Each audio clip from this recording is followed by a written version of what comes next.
By the time the late 1960s rolled around for the NHL, the expansion squads that were in the association were drawing out a lot more talent, which means a lot more talent was going to be up for grabs in the IntraLeague Draft. Now, the most, to me, dramatic one, in my opinion, was the 1969 IntraLeague Draft held June 11th.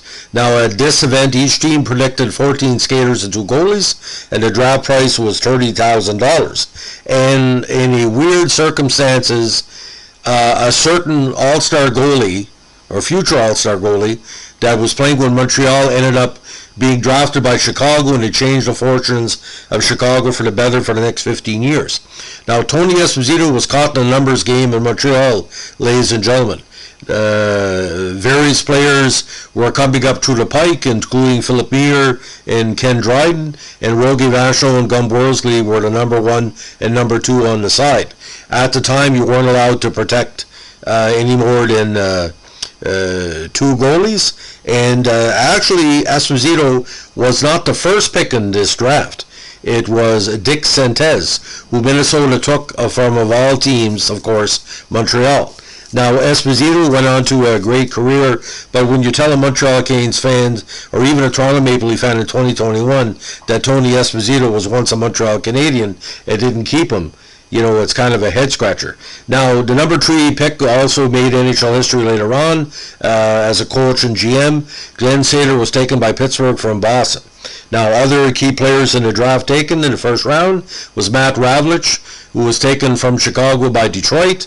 Larry Hillman taken by the Flyers from, of course, Montreal. Montreal had too many skaters after the 69 Cup run.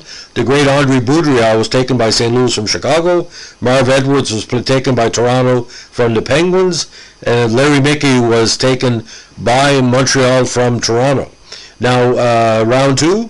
Grant Erickson was taken by Minnesota from Boston.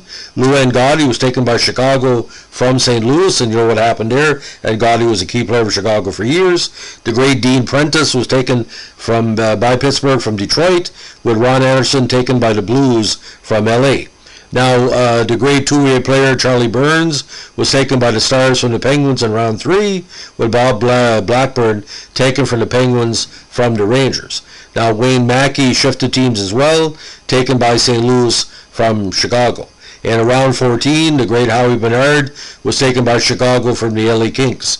Now, what really stood out for me with this draft, ladies and gentlemen, because a lot of the veteran players that finally made a big inroads into the expansion sides were getting highly touted. And these player movements really affected the NHL for the next 5 to 10 years, because basically those that were protected should have been not protected, and these key players were lost. But Tony Esposito, there was also rumors going around that the Maple Leafs might be interested in him, and I don't know what Minnesota was thinking by not taking Esposito, but I mean that's just one GM or one team's needs at the time.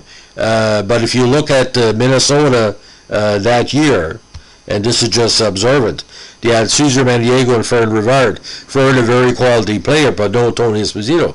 And Cesar was on the tail end of his career, so Esposito would have been a good fit, playing, of course, in front of a big Minnesota faithful. Anyway, neither here nor there. Esposito needed a new home, and that's what happened. But back then, you didn't see as many trades of big players like Esposito, and that's what the IntraLeague Draft was for.